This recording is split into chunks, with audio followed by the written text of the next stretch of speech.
سلامت عنا فقري ببزلكم وينصحكم كبراتن فتواتن تغتاتلتي تግራይ ስትሪም ሚዲያ ዜናታት ሰዓት ነው በፈለማ አርእስተ ዜና ሕወሓት ክእሰሩ ዝሓርየቶም ዝተባሃሉ ወገናት ሽም ዝርዝር ወፂኦም ናይ 118 አመራርሓ ፖለቲካ ውድባት አክቲቪስታት ሰሞያ ሚዲያን ኣብ ቀይዲ ኩዕሉ መደብ ሒዛ ከም ዘላ ተሓቢርሎም ናይቶም ብቀዳምነት ተጸርሑ ዝርዝር ሽም ኣብ ዜናና ክቀርብ እዩ بمخنيات وصانا لعل كورا بعفار كيد كام كلاس مخنياتو ايكونن تباهيلوم كاب عفار يكون كاب محارا زتكوست ايت ناي ابيت ايتيو تباهيلوم لومي مرقا كوماندو تساليت لهم زي ابين بخمين تساليتو بزرزر كقربيوم اب يمن زلو شفاتو كتحازو بيرو قدات مناسي تግራይ املاخيتوم وعلي بريتوريا أبد شاف زيبت حلو مخنيات نحدا مدقاف كونتات زقادة دكوان تنبرم مسي ساياس مدقاف ندحن النت ود بنبر ندحن النت هزب تقراي زيو حس لزنبر يتباهلو أبا زرزر كنقرب الكومينام كوينات انت تجميرو ناي ابي ناي مودعتا زمنيو زبلو غلتن تنتي مورتعوتات زبلو اغميطوم لومي نايجو من كالوت نزيناتات حزنا قريبنا لنا لايك بمغوار جمرو سناي مكتتال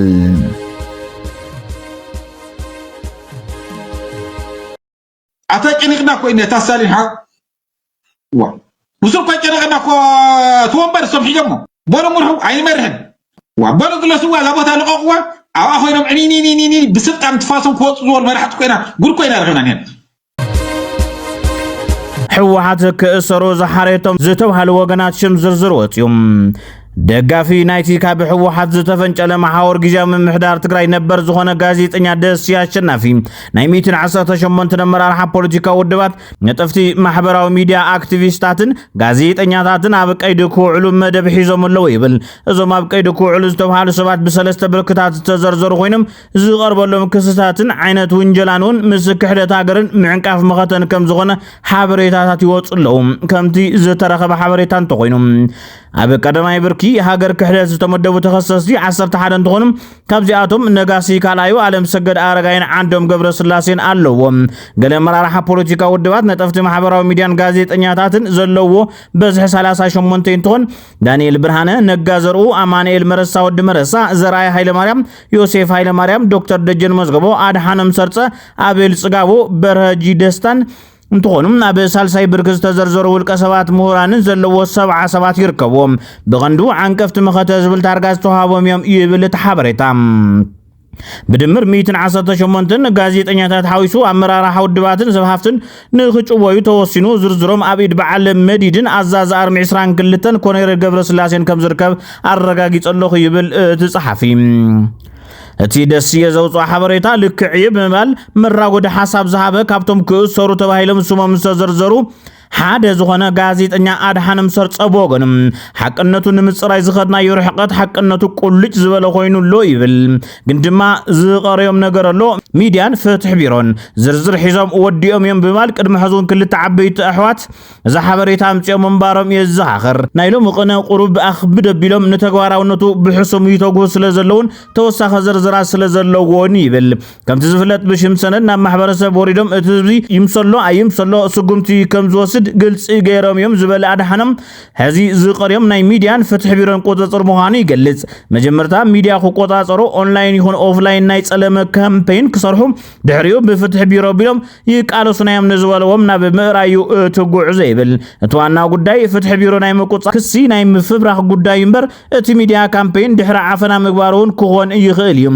እቲ ዕንቅፋት ፍትሕ ቢሮ ንመቆጻር ኣብ ዝግበር ዘሎ ጻዕሪ ኢልዩ አድሃነም ናብቲ ንስኹም እትደልይዎ ጭቃ ፍጹም ክንኣቱ ይንኽልን ንሕና ከማኹም ይኮናን ኣነ ብወልቀይ ካሊ ዓዲ የብለይን ወልቃይቲ ዓደይ መቐለይ ዓደይ ንዓይ ንስኹም ዘለኹም ግን ድማ ዓደይ ዝኾነ ቦታ ወልቃይቲ ይብል ወሲኹ አድሃነም ሓደ ሓቅነቱ ዘይተረጋገጸ ብዛዕባ ኣብ ሓራ መሬት ዘለው ተጋደልቲ ዝወጽ ሓበሬታ ናባኹም ክነብል ደገፍቲ ሕወሓትን ሰራዊት ትግራይን ካብ ዝኾኑ ዝረኸብናዮ ሓበሬታ ኣብ ዓፋር ዝነብሩ 73 ተጋሩ ብሰራዊት ብልጽግና ከም ዝተረሸኑ ተወላዲ ዓፋር ዝኾነ ፈታዊ ተጋሩ ቪድዮ ሰዲድለ ይብል እዚ ሓደ ባዜን ሮማይ ዝተባሃለ ነጣፊ ክሳብ ሕዚ ግን እቲ ቪድዮ ናብ ሚድያ ክውዕል ኣይከኣለን ነዚ ድማ እዩ ሓቃውነቱ ዘጠራጥር ኮይኑ ዝርከብ بمخنيات وسانة لعلكورا بعفار كير كامكلاس مخنياتاو يكونن تبايلو نزبله بوليتيكينيا كنفه زتباله تنتان خوينو كلتا بحد عودو بحدو علكا انصارونا تواغاها بهرتنيا يزبل فتحاونات يبلن يبل اب تግራይ ኮይነ ከቃለስ يزبل انتو حليو لقعيو توزل سب تግራዋይዩ تግራዋይ ክታخስ አይንደልን عدو خمص አለዎ አውዚ ዘለውን ንዑኡ زحقف ዝኾነ ነገር ክፈጠር አለዎ ማለት ግድን እዩ سكيم زير يريخون ودن بيتين ودن ترون حبيرم يوم بلصقنا يساقوم نيرو بلصقنا يساقوم زوصو بيتسو ودن بيتي بيتسو ودن ترو تقتلن تحردن زنبرت ببلصقنا سراويتي حسس نودن بيتين مقطامس مس ابي خوين زمص زلو ودن ترو خمي غيري انا تخكلنيا خولو خمي غيري خي مخنياتاو خغورو سمعيتاو ايو تخكلي يخونن كتوصل لكم قال لي قداي نص مخنياتاو مغبار ممكر بقلصنا تنغره كاو دما እንደገና ብሄርተኛ አይማል ካኒ نص مخنياتاو مغبار وا ማለት ትብሄርና ይኩላት ናይ ስለዚህ ብሄራውነት ዝባል አነ ባይዘው አወርዒ ንሕዋሓት ከፍርሲ ከጥፊ ኢልክላሽ ተዝሕዝ መሰል እዩ አንድ ደጋፊው አላይ ንኹን ግን በትግራይ ኮይነ ይኸገጥመላት ይልቅጠመላ مسعود احمد ኮይነ መጽኤ بقلصنا تزارب اموني ابي احمد بروجكت هاي مخانونا رأنايو بلو معلت مرقا كوماندو تساليطو لو معلت 29 مرح 2018 عام تمرت نعلي 3 ورحي بسلطنا صنحو ابارم 35 كور 350 حدن كفله سراويت كوارتر ناي مزازم سلطنا مرقا كم استخايده تحبيرم كاب عفار يكون كاب محارا زتكوس طيت ناي ابي طيت يتبايلو نزول ممر برات غلو ابي احمد كونيلو اتوم حيلتات يزدغف زلو سلازي بقطتان تزوار ناتو بتريو او زعرف زلو يبل زكو قلت كوي اذن سو ديليتايو تغارو نيو تغارو واغو زلو زبل زروا ايزت حزلو تناي ميديا شفانو نسي نغالي والله كاو زتكوس طيت منغستي ابي احمد يتكسخم زل يخل زلو ስለዚህ በጣም ፕሮቦክስ ገብረና ዘለውም ቡዩ አብለዕሊቲ ናብ ትግራይ ዝተኩስ ዘለ ሓይሊ ናብ ዓፋር ተወሰነ ዘሊቅ ካንተ አቲኻ ውግእ ተጀሚሩ ይልኹ ወይ ማለት ሶ እዚ ክግበር ተኮይኑ ጠቅላላ ምስ አብይ አሕመድ ትዋጋእ ከም ዘለኻ ክፍለጥ ኣለዎ ማለት ምክንያቱ ትውግእ ናቱ ስለ ዝኾነ ኣብዚ ኣብናቱ አንክሊል ክንኣቱ ዘለና ኣይመስለንን بزخون ملكعي كاو عفار ناب تግራይ ዝትኮስ ጥይት ኒ አብይ አሕመድ ብጭብጥውን ኒ አብይ አሕመድ እዚያ ከምታ ውግእ መጀመሪ ዝገብር ዘሎ ናባይ አትዮምኒ ክብል ማለት ብገይሩ ግን ኮምና ገረ ተረኽና ተሓዘ ክጸንሕ እምበር ብኡጠጠው ዝብል ኣይኮነን አብይ ሙድላዋቱ ስለዘይወደ ክስተኻኽሎ ዝግብኦ ነገር ኣብ ውሽጡ ስለዘይስተኻኸለ ክኸውን ይኽእል تنايتو وصيتون كم تقدم عري فلط زغونه وصيتو نمغمات هز ስለዘጸቀም ቅድም አብላ ትግራይ ዝነበረው በዚህ ምስ ኤርትራ እንቀሳቀስ የለን ኣብ የመን ዘሎ ዝኸፈአ ኩነታት ህይወት ስደተኛታት ተጋሩ ይበጽሖም ዘሎ ግፍዕን ኢሰብአዊ ተግባራትን ተገደስቲ ዓለም ለኸ ትካላት ቆላሕታን ህጹጽ ግብራው ምላሽ ክህቡሉን ቢሮ ጉዳያት መናእሰይ ትግራይ ጸዊዑም እቲ ቢሮ ንጸዊዕ ዘሎ ናብ ዓለም ለኸ ትካላት ጉዳይ ስደተኛታት IOM እዩ ማሕበር ቀይሕ መስቀል ኢትዮጵያ በዝጻሕፎ ደብዳቤ እዩ ዝሐሸ ህይወት ንምርካብ ብዝብል ብዙሓት ወገናት ኣዝዩ ከቢድ ስጋኣት ህይወትን ብመንገዲ ሞትን ብምኻድና ዓርሶም ኣብ ሓደጋ ብምታው ዝግበር ጉዕዞም ሰጊሮም ኣብ ዝኸድሉ ካብ የመን ዝወጹ ዘሎ ሓበሬታታት ግን ኣዝዮም ዘሰክፉን ዘተሓሳስቡን እዮም ስደተኛታት በኃይል ጆሆ በመሓዝ ከበርት ግፍዕታት ኣብ ዝባኖም ይፍጸም ኣካላዊ መጥቃዕታት ይወርዶም በሓዊ ክጥበሱ ይግበር ካብ ሰብኣውነት ዝወፀ መከራ ክቕበሉ ዝግበር ዘሎ እዚ ድማ ፍጹም ተቐባልነት ዘይብሉ ኢሰብኣዊ ተግባር እዩ ኢሳያስን አብይን ውዕል ፕሪቶሪያ አባይስዎም ከሎ ኢሳያስ ፈታው ምግባር ዘዋጽ አይኮነን ክብል መሪሕነት በርጌድና ሐመድ ዝኾነ ሰልጠነ ግርማይ ሐሳቡ ገሊጹ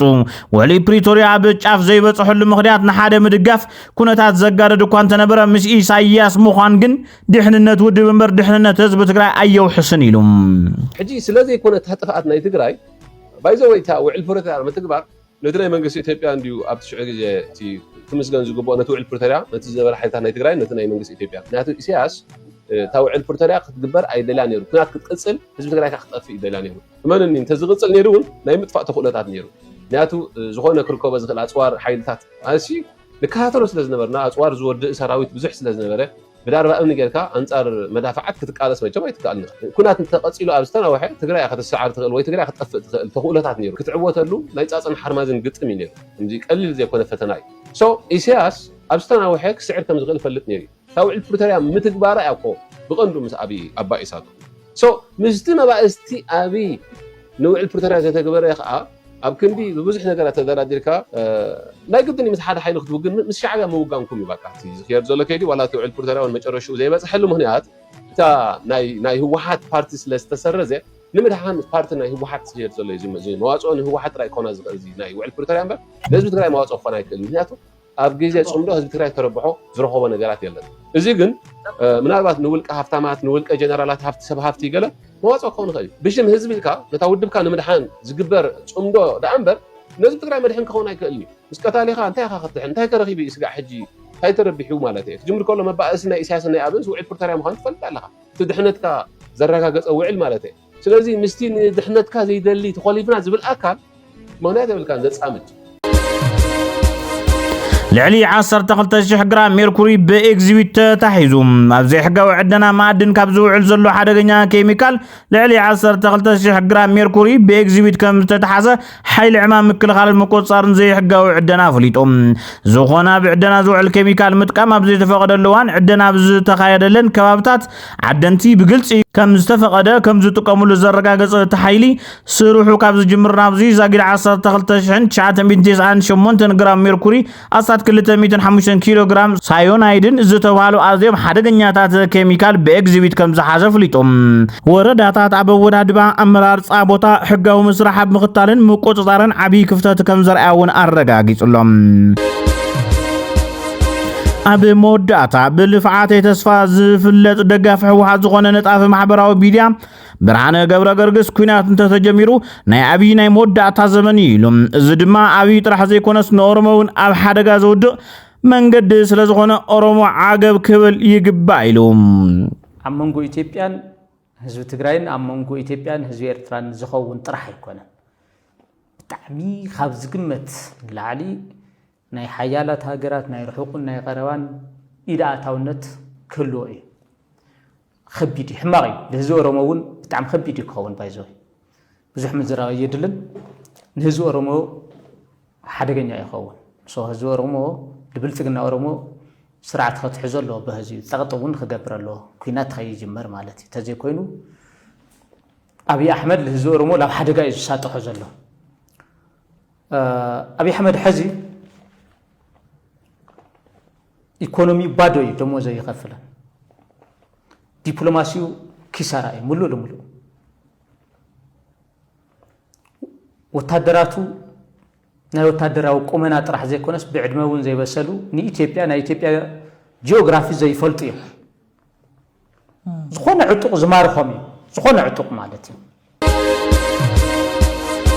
ክቡራትን ፍትዋትን ተኸታተልትና ነሳዕ ዝሓዝናዮም ዜናታት ነዞም ተኸታተልኩም ይመስሉ ነይሮም ንምክትታልኩም ኣመስጊና ሰላም ንህዝቢ ትግራይ ሰላም ንኹሉ ወዲ ሰብ